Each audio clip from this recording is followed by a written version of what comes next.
Hi, welcome back. Chikoo അതായത് സപ്പോട്ട കൊണ്ടുള്ളൊരു അടിപൊളി ഡ്രിങ്കാണ് ഇന്ന് ഉണ്ടാക്കി കാണിക്കുന്നത്. നല്ല ചൂടും കൂടെ നമ്മുടെ നോമ്പ് തുറക്കുന്ന സമയത്ത് ഹെൽത്തിയും ടേസ്റ്റി ആയിട്ട് ഉണ്ടാക്കി കുടിക്കാൻ പറ്റുന്നൊരു അടിപൊളി ചിക്കു ഷേക്കാണ് കേട്ടോ. സപ്പോട്ടയുടെ കുരുവും തൊലിയൊക്കെ കളഞ്ഞ് നമ്മുടെ മിക്സി ജാറിലേക്ക് ഇട്ട് കൊടുത്തിട്ടുണ്ട്. കൂടെ നല്ല തണുത്ത പാലും ആവശ്യത്തിന് പഞ്ചസാരയും കുറച്ച് ബദാമും 2 പാക്കറ്റ് ബൂസ്റ്റും ചേർത്ത് നമുക്കിത് നന്നായിട്ടൊന്ന് അടിച്ചെടുക്കാം.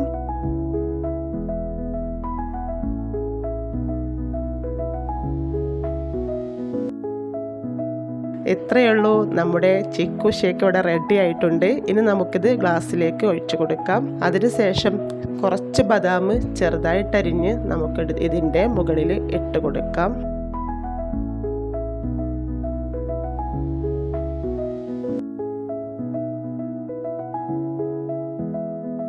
ഇനി കുറച്ച് ബൂസ്റ്റ് കലക്കിയതും കൂടി കുറച്ചൊന്ന് ഒഴിച്ച് കൊടുക്കാം. കാണാൻ നല്ല ഭംഗിയും കുടിക്കുമ്പോൾ നല്ല ടേസ്റ്റുമാണ്. അപ്പോൾ ഇന്നത്തെ വീഡിയോ ഇത്രയൊക്കെ ഉള്ളൂ. വീഡിയോ ഇഷ്ടമായാൽ പ്ലീസ് ഒന്ന് സബ്സ്ക്രൈബ് ചെയ്യണേ. അതുപോലെ ലൈക്കും കമൻറ്റും ഒക്കെ ചെയ്യണേ. നിങ്ങളുടെ അഭിപ്രായങ്ങൾ കമൻറ്റിലൂടെ അറിയിക്കാം. കൂടുതൽ ഇഷ്ടമായാൽ ഫാമിലിക്കും ഫ്രണ്ട്സിനൊക്കെ ഒന്ന് അയച്ചെടുക്കാം. അപ്പോൾ ഇത്രയൊക്കെ ഉള്ളൂ. അടുത്ത ചെറിയൊരു വീഡിയോയുമായിട്ട് വീണ്ടും വരാം. അതുവരെ ബൈ ബൈ.